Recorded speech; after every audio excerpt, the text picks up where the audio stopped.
Hey guys, it's really been a while. The spring semester was an incredible one and a challenging one as well. I guess that is why it's really been a while since I did any video and share with you guys. If you could see, I am actually sitting outside enjoying um, the scenery and the environment as well. We are done with the winter season, and I guess we are even shifting from the spring season to the summer season, but it's still cold. Not as cold as when it's snowing all over.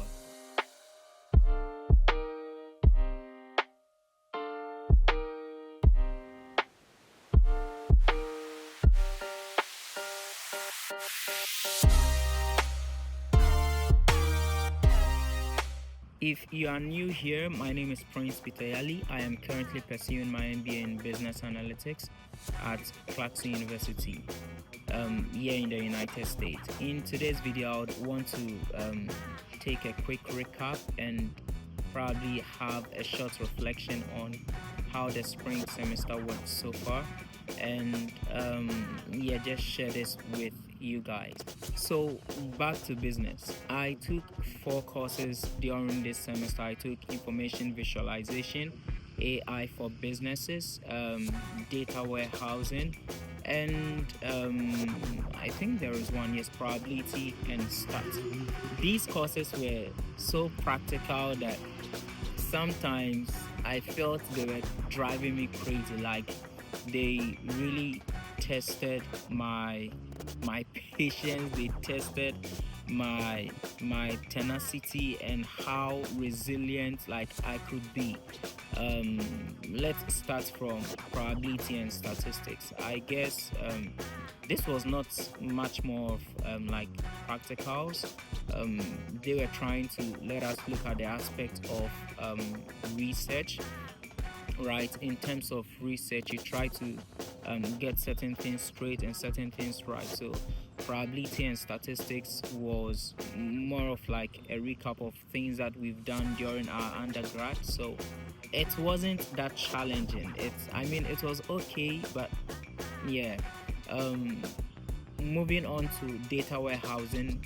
Data warehousing was a build up on database modeling from our first semester, right?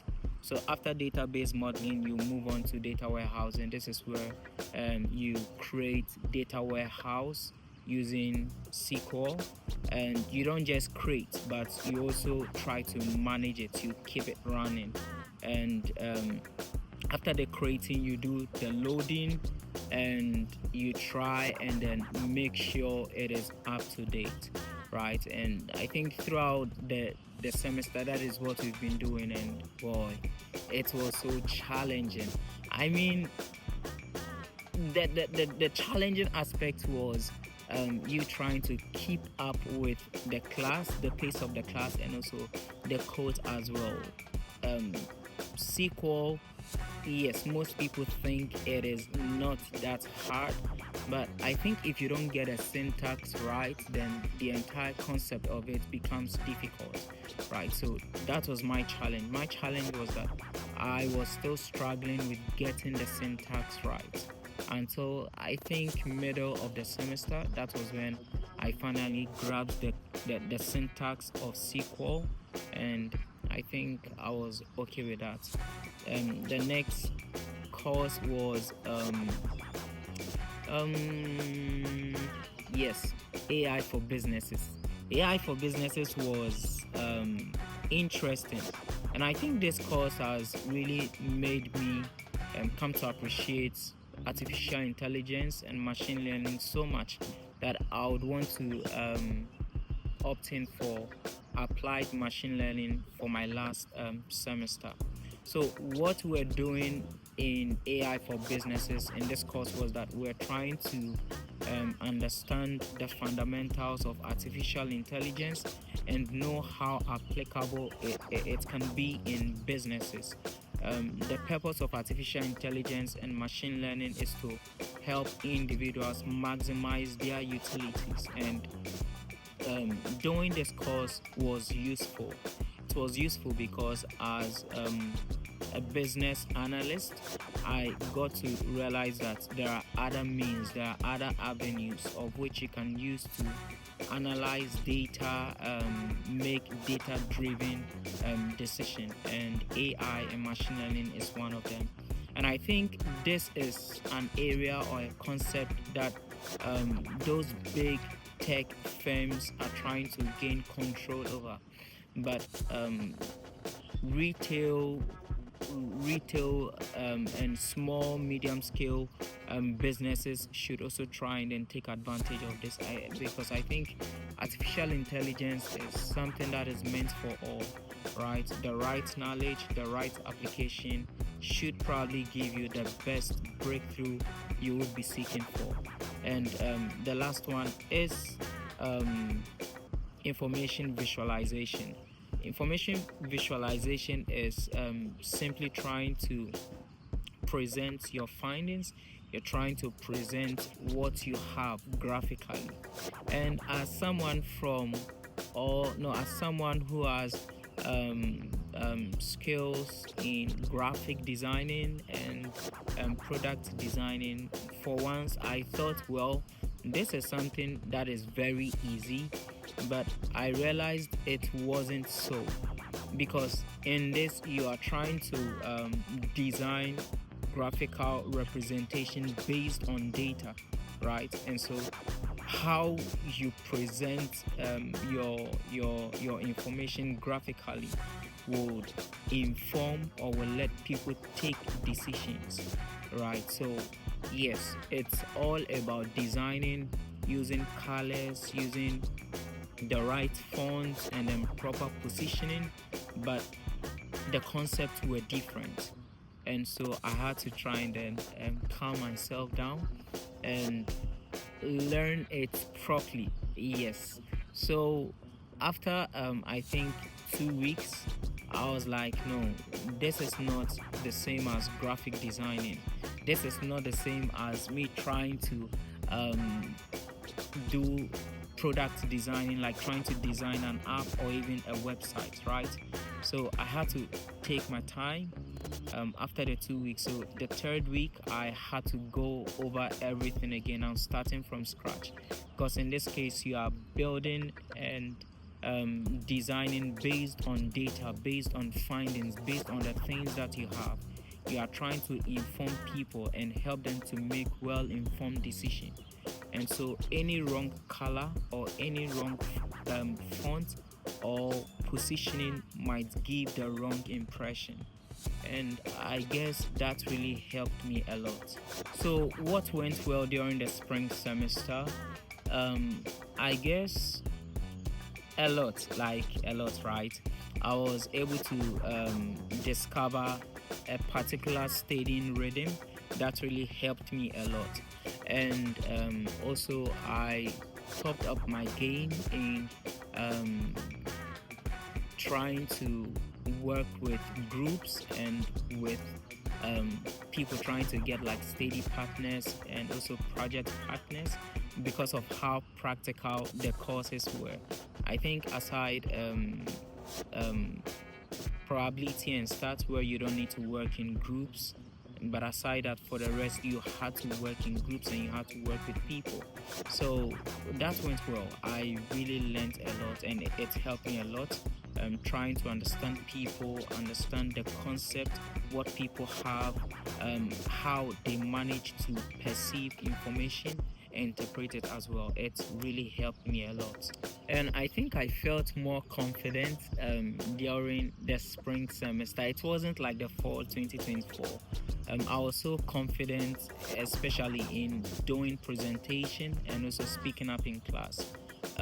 This is all because of the mini groups that I kept on joining and the mini projects we kept on doing together. It boosted my confidence that I was able to speak. I realized, I was like, nah, bro, I am so confident that I knew I had so much like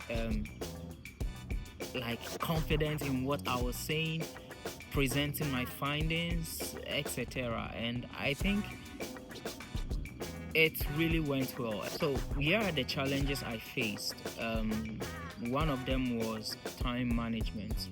I was using resources like calendars, notions, etc., trying to help me keep up with the time proportions I have for every task, every event, schedules. It wasn't going on well. I mean, for me, it was really difficult. I kept on missing deadlines. I kept on, I mean, personal deadlines, right?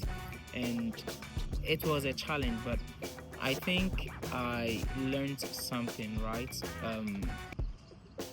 The reason that I realized I was moving far behind time is because if I would set, let's say, 2 hours to do something, and I get to a point I realize that no, 2 hours won't be enough. I would want to go an extra mile just to try and then get it done. Doing that will start eating into other schedules as well, and it wasn't helping. So I think I have come to realize that no matter what, I should just stick to my time, my schedule, and I really won't feel under pressure or something like that. The second challenge I faced is like the mental fatigue. I think this is not something related to like just me. Most international students here in the United States or probably anywhere in the world are facing mental fatigue. It is not easy. You are trying to keep up with your life, your family, your friends, academic works. Oh, it wasn't easy. But getting closer to the end of the semester, I started taking breaks, and I think it helped me. I wish I'd known this earlier so that I'll just be taking breaks often as I can. But I missed that, and I think it's something that I'll be checking out with and be doing more often. Take break. It is very important. And the last one is I somehow miss Ghana. I don't know, maybe because of the winter and the cold and the stress. But I think I would have to probably like share that experience in a different video. So moving forward, I am really excited about the last semester I have, and I am also hoping to be able to build more portfolio for internship or job. I was actually hoping that I should get an internship to do during this summer. For some, I think I did well. For others, I didn't really do well. Not because I didn't prepare, but because there was not enough portfolio to show what I am capable of doing, right? So I think moving forward, these are the things how I want to try and do well next semester, and also try and build enough portfolio that should tell of my skill set and also my capabilities as well. So to anyone working or walking on this path to starting, it could be maybe your studies or work abroad, I really wish you the best, and I truly hope that you should be able to find strength to be able to go through whatever you've planned and set ahead for yourself. Thank you for being part of this journey, and thank you for sticking to the end of this video. If you truly enjoyed this video and found it inspiring, I would be glad if you could like this video, subscribe to this channel, and share with others as well. Until then,